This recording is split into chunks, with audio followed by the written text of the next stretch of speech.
So I met him in Boston. He invited me and my wife to Rome. We went to Rome. Gino and I gave a talk in the municipal auditorium in Rome, and he, at a certain point, he took us to Milan, to the headquarters of emergency. I mean, once you become involved with emergency, you don't become uninvolved. Gino Strada is a great surgeon who's been, for 10 or 15 years, been doing this amazing job of curing people, helping people in all of the war-torn areas of the world.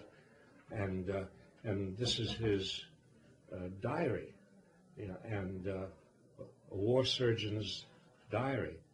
And would I write an introduction to the English edition of this book, which had sold thousands and thousands of copies in Europe, was very well known in Europe, but not known at all in the United States. Well, so I saw a manuscript of the book, and was immediately taken by it and by Gino's story. And I thought, my God, I've been writing about war and talking about war. I've been involved in war myself, and here was, and the problem we have in talking to people about war is bringing war down to the human level and making people see war, as it has an impact on human beings, on children, on and Gino Strada in his book did just that. He brings home to people the human side of war. Once you become involved with emergency, it has this amazing network of people, huge numbers of people in Italy and Europe, but also now networks of people in various parts of the world.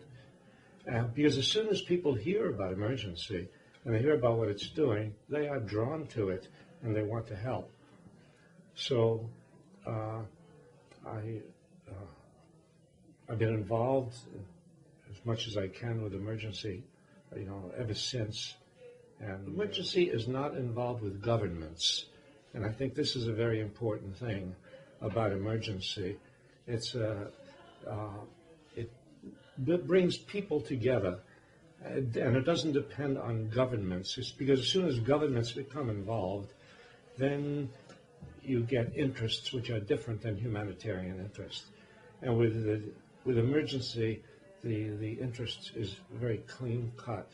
This new cardiac center in Sudan is sort of an example of a philosophy of emergency and Gino's own way of thinking, because it startles people to hear that in this presumably backward area of the world, this totally ultra-modern hospital, this cardiology center, with all the latest equipment, is being built for people who are poverty-stricken. And it accords with the philosophy of emergency, which is that everybody deserves equal medical care.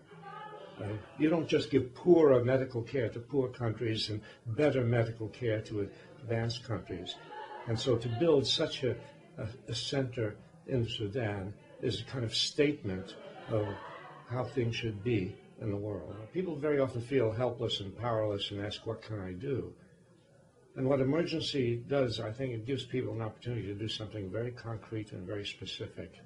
And, you help raise money, you help raise awareness, and there's an immediate fruit of that effort, as we've just seen with the building of this very advanced cardiac hospital in Africa, which emergency has been working on. It's a way of people feeling frustrated about what war is doing to human beings. It's a way of people doing something to help, and so I think the more emergency, the better emergency is known here in the United States. I think the better will be in a position not just to help people in these war-torn areas, but to build a kind of international network for the abolition of war.